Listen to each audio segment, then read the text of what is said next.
Christians believe in Abraham, Jews believe in Abraham, but nobody believes in Abraham like the Muslims do. Nobody. We have more love for him and more loyalty to him and more celebration of him than any other religion. We have the most claim to Ibrahim. We are the youngest of these three religions, but we have the most claim to him. And in the first row of my audience, there were a rabbi, a preacher, there were all these people were sitting there. But I was particularly interested in the rabbi. Because for the rabbis, the two most important figures in their religious tradition are Abraham and Moses. Ibrahim and Musa alayhim salam. So I was talking about Abraham and I said, listen, nobody else has a convention every year where millions of people gather to celebrate the legacy of this man like we do. Which convention am I talking about? Hajj.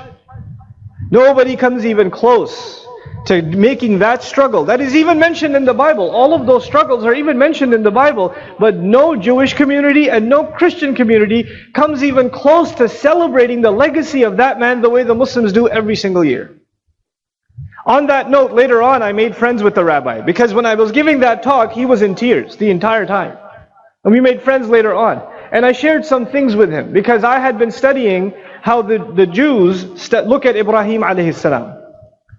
I asked him, if you take all of the lessons of Abraham, what is one thing you learn from Abraham? What is the big lesson you learn from Abraham? By the way, the big lesson we learn from Ibrahim, I already told you, Islam. Quran keeps associating what word with Ibrahim? Islam, which means the big lesson we learn from Ibrahim alayhi salam is complete and absolute submission to the command of Allah. Allah asks, you do it. That is the lesson from Ibrahim alayhi salam. Not questioning Allah, trusting Allah completely and falling in submission before Allah. That is what the Muslim learns from Ibrahim alayhi salam. So I asked the rabbi and I was expecting the same answer. Because it's the same, these books were also revelation. How much could they have changed it? And something as basic as the legacy of Ibrahim alayhi salam. And you know what he told me? Amazing. He told me we learn from the legacy of Abraham that we can question God. And I said, what? Say that again? Where did you learn that from? Which Abraham is this? And they said, well, you know what happened? And he gave me this whole analogy. He gave me the analogy of a child.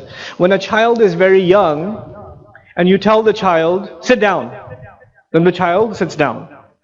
When you tell the child, time to wake up, the child wakes up. And the child is more and more obedient to the father. But as a child grows older, he starts asking questions. Sit down, but I want to stand up. Time to wake up, I want to keep sleeping. Then the father says, you have to go to this college. He says, no, I don't want to go to accounting. I want to go to engineering school. It makes more sense. I'm better at math. I'm better at this. I'm better at science.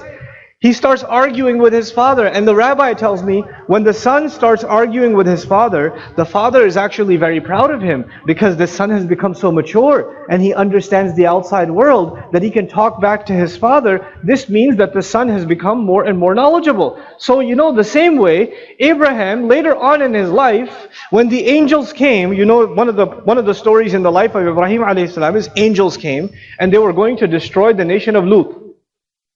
But before they destroyed the nation of Lut, they stopped at the house of Ibrahim alayhi salam.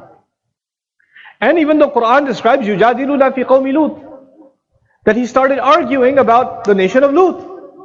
Are you going to kill all of them? And he started negotiating with the angels. So he says, look, see, this is an example that here we learn that Abraham was actually mature now, that he was arguing with God. And that's what we learn, and that's why every time there's a command in the Torah, we actually, us rabbis, we argue with it and say, well, does that really make sense? And that's why we have several, and I didn't make this up. I would not have believed it if somebody told me. I heard it from the rabbi's mouth myself. And I asked him a question. I was like, okay, so your argument is as you get older, you get more mature, and as you get more mature, you start disagreeing more. Is that your argument? He says, yes. I said, fine. But then many years later, after the story of Lut, where he argued with God, after that he had a child. After that, Abraham had a child. And God told him to sacrifice his child, didn't he? Now Ibrahim alayhi salam, according to you, he's ready to argue on behalf of some other nation. But when Allah says to him, you're going to kill your own child, He says, okay, fine. He doesn't argue. Does he argue? No. And that happened later. But I would say, according to you, if it happened later, he should have been even more mature, and he should turn back to Allah and argued even more. And he just smiled at me. There was no argument after that.